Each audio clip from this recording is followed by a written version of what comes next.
அனைவருக்கும் வணக்கம். இது வீதி உலாவின் ட்ராவல் பிளாக். நேபாள் ட்ரிப் உங்களுக்கு முழுசாக காட்டி முடிச்சிட்டேன். அடுத்தது என்ன ட்ரிப் காட்டலாம் அப்படின்னு யோசிச்சுட்டு இருந்தேன். சமீபமாக நிறைய ட்ரிப் போயிருந்தேன் நான். உங்களுக்கு காட்டுற மாதிரி என்கிட்ட நிறைய இருக்குது. பட் இந்த தடவை நான் உங்களோட நான் பகிர்ந்துக்க போகிறது என்னுடைய ஆஸ்திரேலியா ட்ரிப். என்னோட வீடியோஸ் பார்க்குறவங்களுக்கு தெரியும். என்னோட பொண்ணு ஆஸ்திரேலியாவில் பிரிஸ்பெயினில் இருக்கா அப்படின்னு நான் பலமுறை சொல்லியிருப்பேன்.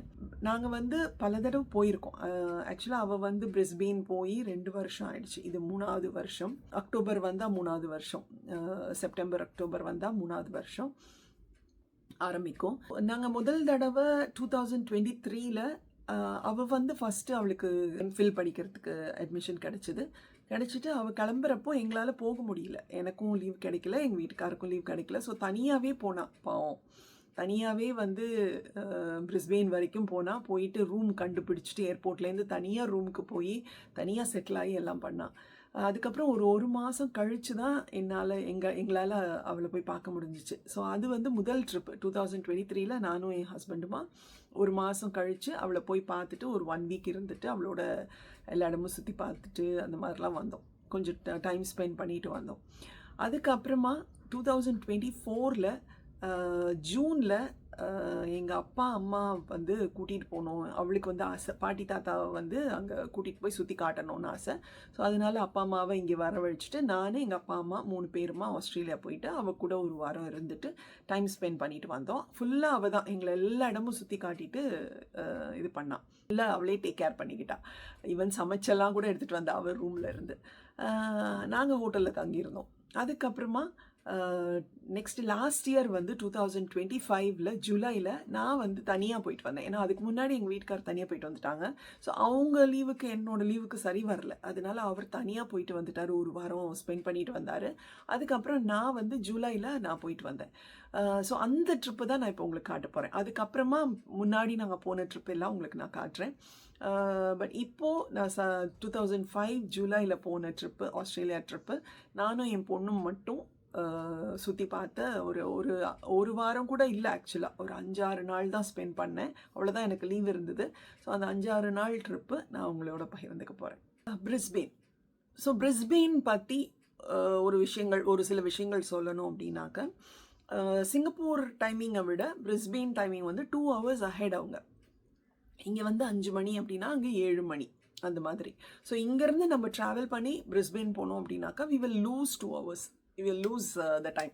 ஏன்னா நம்ம இந்த 8 hours கனெக்ட் பண்ணிட்டு போனோம் அப்படின்னாக்கா சிங்கப்பூர் டைம் +2 ஆட் பண்ணிக்கணும் இல்லையா? ஸோ அதனால அது லூஸ் ஆகிடும். அடுத்தது டெம்பரேச்சர் வைஸ் பார்த்தீங்கன்னாக்கா ஆல்மோஸ்ட் சிமிலர் டு சிங்கப்பூர். ஆனாக்கா சிங்கப்பூர் பயங்கர ஹியூமிடாக இருக்கும், ரொம்ப வெயில் அடிக்கும், பயங்கர சன்னாக இருக்கும் இல்லையா? அங்கே விண்டியாக இருக்கும், பயங்கர விண்டு இருக்கும். அதுவும் சாயந்தரம் ஒரு 3 மணி 4 மணி ஆச்சுன்னா காற்று செம்மையாக அடிக்கும், செம்ம குளிர். அந்த மாதிரி பயங்கரமாக குளிரும். சம்மர் டைம்லேயே கொஞ்சம் காற்று இருக்கும், விண்டியாக இருக்கும். மார்னிங் சன்னியாக இருந்தாலும் போக போக கொஞ்சம் குளிர ஆரம்பிக்கும். நான் போனது வின்டர் டைம், அதாவது ஜூன் ஜூலை வின்டர் அவங்களுக்கு, நவம்பர் டிசம்பர் சம்மர். நமக்கு ஆப்போசிட். ஸோ அதனால் நான் போனது ஜூலையில் வின்டர் டைமில். ஸோ நல்லா குளிரும், செம்ம குளிராக இருக்கும். சாயந்தரம் ஆச்சுன்னா நல்ல விண்டியாக இருக்கும், பயங்கர குளிரும். பிரிஸ்பெயின் குவீன்ஸ்டவுனோட கேபிட்டல் சிட்டி. இதில் ஆஸ்திரேலியாலேயே லார்ஜஸ்ட் பாப்புலேஷன் இருக்கிற சிட்டி பிரிஸ்பெயின். ஸோ பிரிஸ்பெயினில் என்ன இருக்குது அப்படின்னு கேட்டிங்க அப்படின்னாக்கா, பிரிஸ்பெயினில் பிரிஸ்பெயின் ரிவர் ரொம்ப பாப்புலர். பிரிஸ்பெயின் ரிவர் இருக்குது. பார்க்லேண்ட்ஸ் நிறைய லேண்ட்ஸ் பார்க்காக பியூட்டிஃபுல் பார்க்காக கட்டி வச்சுருக்காங்க. அண்ட் என்னோட எக்ஸ்பீரியன்ஸில் நான் சொல்கிறது என்னென்னா, அங்கே பார்த்தீங்கன்னா இப்போ இங்கே நம்ம சிங்கப்பூர்லேயோ இந்தியாலேயோ பார்த்தீங்கன்னா ரோட்டில் கோழி சேவல் எல்லாம் நடந்துட்டுருக்கோம் இல்லையா? அதே மாதிரி அங்கே டர்க்கீஸ் நடந்துட்டுருக்கோம். டர்க்கி கோழி மாதிரி அங்கங்கே எங்கே பார்த்தாலும் டர்க்கி இருக்கும். வீட்டுக்கு வாசலில் அதை பார்க்கலாம், எங்கே போனாலும் இருக்கும். அந்த பார்க்லலாம் போனீங்கன்னா டக்ஸ் நிறையா இருக்கும், ஸ்வான் இருக்கும், அப்புறம் கீஸ் இருக்கும். அதுக்கப்புறம் பீகாக்ஸ் இருக்கும், ஐபிஸ் இருக்குல்ல அந்த பேர்டு இருக்கும், டூகான்ஸ் இருக்கும், பேரட்ஸ் இருக்கும், எல்லா பறவைகளும் இருக்குங்க. ரோடில் ஜஸ்ட் லைக் தட் நடந்து போயிட்டுருக்கும். ரொம்ப ஜஸ்ட் சர்வசாதாரணமாக அவ்வளோ பேர்ட்ஸ் பார்க்கலாம் ஆஸ்திரேலியாவில். இது நான் ஃபர்ஸ்ட் டைம் செகண்ட் டைம் போனப்போலாம் பார்த்துருக்கேன். அவ்வளோ நிறைய இருந்தது. இந்த தடவை நான் போனப்போ ஒரு பர்டிகுலர் பார்க்குக்கு தனியாக என்னை கூட்டிகிட்டு போனான் சுவாதி. அங்கே வந்து என்னெல்லாம் பேர்ட்ஸ் பார்க்கலாம் அப்படின்ற மாதிரி ட்ரை பண்ணி நாங்கள் போய் பார்த்தோம். ஸோ அதனால் ஆஸ்திரேலியாவில் அவ்வளோ பேர்ட்ஸு கண்ணா பின்னா ரோட்டில் ஜஸ்ட் லைக் தான் நடந்து போயிட்டுருக்கோங்க. நம்ம கால் வழி அப்படி போயிட்டுருக்கோம். ஜஸ்ட் கூலாக போயிட்டுருக்கோம். அந்த மாதிரி நிறைய பேர்ட்ஸ் பார்க்கலாம். நல்ல வித்தியாசமான பேர்ட்ஸ் எல்லாம் பார்க்கலாம். So that is one interesting thing about Australia. எனக்கு ரொம்ப பிடிச்சது பிரிஸ்பெயின். எனக்கு ரொம்ப பிடிச்சது. ஏன்னா நான் மெல்பர்ன், சிட்னி எல்லாம் போயிருக்கேன். பட் அங்கெல்லாம் இப்படி நான் பேர்ட்ஸ் பார்த்ததில்லை. ரோட்லலாம் நான் பார்த்ததில்லை. பிரிஸ்பெயினில் செம்மையான பேர்ட்ஸ் இருக்குது. அது ஒன்று. அடுத்தது வந்து சிங்கப்பூர் கரன்சியை கம்பேர் பண்ணுறப்போ ஸ்லைட்லி கம்மி தான் வேல்யூ. ரொம்ப ஸ்லைட் டிஃப்ரென்ஸ் தான் இருக்குது. ரொம்ப கம்மி, ஸ்லைட்டாக ஒரு டிஃப்ரென்ஸ், கம்மியான வேல்யூ தான். ஆனாலும் ரொம்ப எக்ஸ்பென்சிவ். எங்களுக்கு இங்கேருந்து அங்கே போகிறதுக்கே ரொம்ப எக்ஸ்பென்சிவ். அங்கே காஸ்ட் ஆஃப் லிவிங் ரொம்ப ஹை அண்ட் ரொம்ப எக்ஸ்பென்சிவ். ஜஸ்ட்டு ஒரு சின்ன விஷயங்கள் வாங்கணுன்னா கூட அவ்வளோ எக்ஸ்பென்சிவாக இருக்கும். ஸோ நீங்கள் எப்போவுமே மார்ட்லலாம் போய் ஏதாவது சேல்ஸ் போடுறாங்க அந்த மாதிரி பார்த்து என் பொண்ணு அதெல்லாம் ரொம்ப எக்ஸ்பர்ட் ஆகிட்டா அந்த 2 வருஷத்தில். ஸோ எங்கே போய் காய்கறி வாங்கினா சீப்பாக இருக்கும், எங்கே எப்போ போகணும், மார்க்கெட், அந்த ஃபார்மர்ஸ் மார்க்கெட்லாம் தேடி போய் பஸ் ரொம்ப தூரம் இருந்தால் கூட பஸ் எடுத்து போய் பார்த்து அங்கே போய் காய்கறியெல்லாம் வாங்கிட்டு வந்துடுவா. இது மாதிரி பயங்கர எக்ஸ்பர்ட் ஆகிட்டா. ஸோ அது நல்ல எக்ஸ்பென்சிவ். அது தவிர பிரிஸ்பெயினில் சிட்டி கேட் க்ரூயிசஸ்ன்னு இருக்குது. நான் சொன்னேன் இல்லையா, இந்த பப்ளிக் டிரான்ஸ்போர்ட்டில் பஸ்ஸு ட்ரெயின் தவிர க்ரூயிசஸும் இருக்குது. சிட்டி கேட் க்ரூயிசஸ் ரொம்ப நல்லாயிருக்கும். ஆனால் குளிர் தான் கஷ்டம். மற்றபடி ரொம்ப நல்லாயிருக்கும், ஜாலியாக இருக்கும். அதை எடுத்துகிட்டு போகணுன்னா வரிசையாக அந்த ரிவர் வழியாக போகும். வரிசையாக ஏகப்பட்ட பிரிட்ஜஸ் இருக்கும். ஸோ எல்லா பிரிட்ஜும் தாண்டி போகும்போது ரொம்ப நல்லாயிருக்கும் பார்க்குறதுக்கு. ஸோ அது ஒன்று. அடுத்தது லோன் பைன் குவாலா சாங்சுரின்னு ஒன்று இருக்குது. அங்கே உள்ளே போனீங்கன்னா எவ்வளோன்னு கவுண்டே பண்ண முடியாது. அவ்வளோ குவாலாஸ் இருக்கும். அவ்வளோ நிறைய குவாலாஸ் இருக்கும். ஸோ அது வந்து நாங்கள் ஃபர்ஸ்ட் ட்ரிப்லையோ செகண்ட் ட்ரிப்லையோ போனோம். ஃபர்ஸ்ட் ட்ரிப் போனோம்னு நினைக்கிறேன். நானும் ஹஸ்பண்டும் போனோம். நிறைய குவாலாஸ் இருக்குங்க அங்கே. அது என்ட்ரியெல்லாம் கொஞ்சம் எக்ஸ்பென்சிவ். பட் அங்கே என் பொண்ணு இருக்கிற தரிங்காலேருந்து நேராக ஒரு பஸ் இருக்குது. கரெக்டாக சாங்சுரி வாசலில் இறக்குவாங்க. அந்த பஸ் பிடிச்சி போனோன்னா சூப்பராக போய் பார்த்துட்டு வரலாம். ரொம்ப நல்லாயிருக்கும். ரொம்ப க்யூட்டு. ரொம்ப க்யூட்டு. அங்கேயும் உள்ளே போனீங்கன்னா எக்கச்சக்கமாக பேர்ட்ஸ் காலில் சுற்றிட்டு நடந்துகிட்டே இருக்கும். நம்ம ஏதாவது வாங்கி சாப்பிட்றோன்னா கேர்ஃபுல்லாக இருக்கணும், இல்லைனா வந்து பயங்கர ஃபியர்ஸாக இருக்கும் பேர்ட்ஸ் எல்லாம். ஆஸ்ட்ரிச்சஸ் இருக்கும், டர்க்கீஸ் இருக்கும், ஐபிஸ் இருக்கும், இதெல்லாம் இருக்கும். பயங்கர பேர்ட்ஸ் இருக்கும். பின்னான் பேர்ட்ஸ் இருக்கும். அடுத்தது வந்து இந்த மவுண்ட் கூட்டான்னு ஒன்று இருக்குது, மவுண்டன். அது வந்து அதுக்கும் பஸ் இருக்குது. மேலே வரைக்கும் போகிறதுக்கு பஸ் இருக்குது. நாங்கள் பஸ்ஸில் தான் போனோம். ரொம்ப பியூட்டிஃபுல்லான ஒரு வியூ. மேலேருந்து பார்த்திங்கன்னா ஃபுல்லாக தெரியும். அவ்வளோ பியூட்டிஃபுல்லாக இருக்கும். ஸோ அதுவும் நாங்கள் எங்கள் ஃபர்ஸ்ட் ட்ரிப்பில் போனோம். அதெல்லாம் நான் அப்புறமா அடுத்தது காட்டும் போது உங்களுக்கு இதெல்லாம் காட்டுறேன். ஸோ நான் ஜூலையில் என் பொண்ணை போய் பார்க்கலாம் அப்படின்னு டிசைட் பண்ணதுமே வந்து நான் வந்து ஒரு 2 மாதம் முன்னாடியே வந்து சிங்கப்பூர் ஏர்லைன்ஸில் புக் பண்ணிட்டேன். சிங்கப்பூர் ஏர்லைன்ஸில் மட்டும்தான் டைரக்ட் ஃப்ளைட் இருக்குது. மிச்ச ஏர்லைன்ஸ் எல்லாம் நீங்கள் புக் பண்ணிங்கனாக்கா துபாய், இல்லைனா வந்து பாலி, இல்லைனா மெல்பர்ன், சிட்னி, இந்த மாதிரி லே ஓவர் இருக்கும். அட்லீஸ்ட் ஒரு 1 or 2 hours ஆட் பண்ணிக்கணும் நம்ம ஜேர்னியில். துபாய்னா இன்னும் 2-3 hours கூட இருக்கணும்னு நினைக்கிறாங்க. ஆனால் துபாய் ஏர்போர்ட் சூப்பராக இருக்குங்க. ஆனால் அங்கே வந்து ஒரு 2-3 hours வெயிட் பண்ணணும்.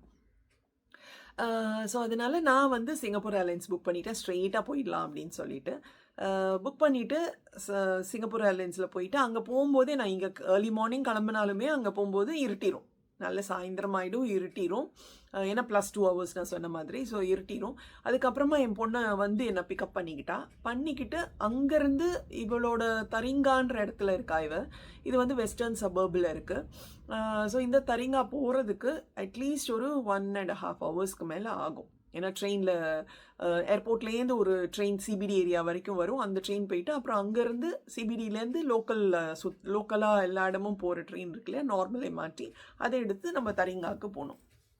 ஸோ அந்த மாதிரி மோர் தென் 1.5 hours ஆகிடும். ஸோ அங்கே போய் சேரும்போதே நைட் ஆகிடுச்சு.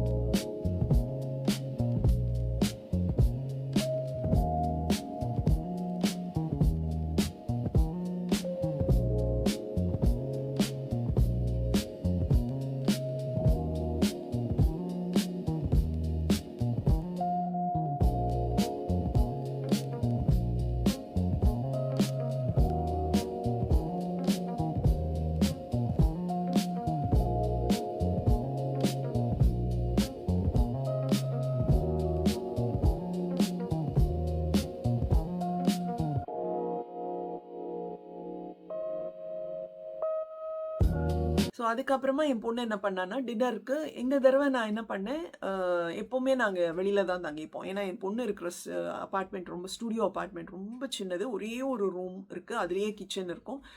அதில் தான் அவள் மேனேஜ் பண்ணுறான். அதனால வசதியாக இருக்காதுன்றதுனால நாங்கள் எப்போவுமே ஹோட்டல் எக்ஸ்ட்ரா பக்கத்தில் ஏதாவது ஒரு ஹோட்டல் புக் பண்ணிட்டு தான் தங்கிப்போம். அப்புறம் அவள் வந்து எங்களுக்கு ஹோட்டலில் வந்துட்டு நாங்கள் எல்லாம் சேர்ந்து சுற்றி பார்ப்போம். அப்படி தான் முதல் 2 ட்ரிப்பும் பண்ணினோம். ஃபர்ஸ்ட் டைம் நாங்கள் போனப்போ அவளோட ஹோட்டலுக்கு அவள் தங்கியிருக்கிற ரூமுக்கு எத்தாப்புலேயே ஒரு ஹோட்டல் இருந்தது, ஒரு ஹாஸ்பிட்டல், அதுக்கு மேலே ஹோட்டல் இருந்தது. அங்கே தங்கிட்டோம். அதுக்கப்புறம் இன்னும் கொஞ்சம் பக்கத்தில் பஸ் எடுத்து ஒரு 2-3 ஸ்டாப்ஸ் தள்ளினா சிபிடி ஏரியாவில் ஒரு ஹோட்டல், அம்மா அப்பாவோட போனப்போ அங்கே தங்கியிருந்தோம். இந்த தடவை நான் மட்டும்தான் போகிறேன் அப்படின்றதுனால அண்ட் ஒரே ஒரு நாள் மட்டும், அந்த போன நாள் நைட்டு, அப்புறம் திரும்பி வந்துட்டு ஒரு நாள் கடைசி நாள் நான் கிளம்புற அன்னைக்கு முதல் நாள் நைட் அவ்வளோதான் தங்க போகிறேன். மிச்ச நாளெல்லாம் நாங்கள் வெளியில் ட்ராவல் பண்ணுறோன்றதுனால அவள் ரூம்லேயே தங்கிக்கலாம் அப்படின்னு டிசைட் பண்ணிட்டேன். ஸோ அவள் ரூமுக்கு போயிட்டு லக்கேஜ் எல்லாம் வச்சுட்டு டின்னர் சாப்பிட்லாம் அப்படின்னு சொல்லிட்டு அவள் என்ன பண்ணா, பேன்கேக் சாப்பிட்லாம் மம்மி, இங்கே வந்து வீகன் பேன்கேக் கிடைக்கும். ஏன்னா பேன்கேக்னாலே எக் இல்லையா. ஸோ நாங்கள் வந்து பேன்கேக் சாப்பிட்றதுக்கு ஒரு சான்ஸே கிடையாது. பட் ஆஸ்திரேலியாவில் நிறைய வீகன் ரெஸ்டாரண்ட்ஸ் இருக்குது. நம்ம சாப்பிட முடியாத விஷயங்கள் எல்லாம் எக் இல்லாமல் வீகன் இதில் செஞ்சு கொடுப்பாங்க, அங்கே நிறைய இருக்குது. என் பொண்ணு வீகன்றதுனால அவளுக்கு இந்த ரெஸ்டாரண்ட்ஸ் எல்லாம் பார்த்து வச்சுட்ருக்கா, எல்லாம் தெரியும் அவளுக்கு. ஸோ அதனால் என்னை வந்து வீகன் பேன்கேக் இதுக்கு கூட்டிகிட்டு போனான். அங்கே போய் சாப்பிட்லாம் மம்மி வா அப்படின்ட்டு. எங்களுக்கு வந்து தெரியாது எவ்வளோ கொடுப்பாங்கன்னுங்கிற ஐடியா இல்லை. ஸோ அதனால் நாங்கள் ஒரே ஒரு செட் ஆர்டர் பண்ணியிருந்துருக்கணும், எங்களுக்கு தெரியல. ஸோ நான் எனக்கு ஒன்று அவளுக்கு ஒன்று வேறு ஃப்ளேவர்ஸ்லாம் ஆர்டர் பண்ணோம். நான் சாக்லேட்டு, அவள் வந்து லைம் அப்படின்னு சொல்லிட்டு ஆர்டர் பண்ணோம். பார்த்திங்கன்னா எனக்கு மட்டும் 2 பெரிய பேன்கேக்ஸ், அதுக்கு மேலே ஐஸ்கிரீம், அது தவிர ஒரு கிளாஸ் ஃபுல்லாக சாக்லேட் சிரப், அப்புறம் நட்ஸும் தூவிருப்பாங்க, அது கொடுத்தாங்க. என் பொண்ணுக்கு இதே தான், பேன்கேக்கு, ஐஸ்கிரீம், நட்ஸு ப்ளஸ் ஒரு 4 ஸ்லைசஸ் ஆஃப் லைம். ஸோ பயங்கர ஜாஸ்தியாக இருந்தது, சாப்பிடவே முடியல. ஏன்னா திகட்டிச்சு ரொம்ப. இல்லை பேன்கேக்லேயும் ஒன்றுமே இல்லை, அது தவிர இதெல்லாம் ஸ்வீட்டாக சுத்தமாக சாப்பிட முடியல. ரொம்ப கஷ்டப்பட்டு சாப்பிட்டேன். அதுக்கப்புறம் பில்லு பே பண்ணும்போது அவர் கேட்டார், did you enjoy your pancakes அப்படின்னு கேட்டார். நான் சொன்னேன் it was two sweet for me அப்படின்னு சொன்னேன். Next time you order for blueberry pancakes, அது வந்து it will balance your sweet taste அப்படின்னு சொன்னார். ஏன்னா ப்ளூபெரி வந்து புளிக்கும், அதனால ப்ளூபெரி பேன்கேக் ஆர்டர் பண்ணிக்கோ, அது நல்லாயிருக்கும் அப்படின்னு சொன்னார். சரி ஓகே அப்படின்னு நெக்ஸ்ட் டைம் போனாக்கா ப்ளூபெரி வாங்கிக்கலாம் அப்படின்னு ஒரு ஐடியா வச்சுட்டு சரி ஓகே தேங்க்யூ சொல்லிட்டு வெளியில் வந்தோம்.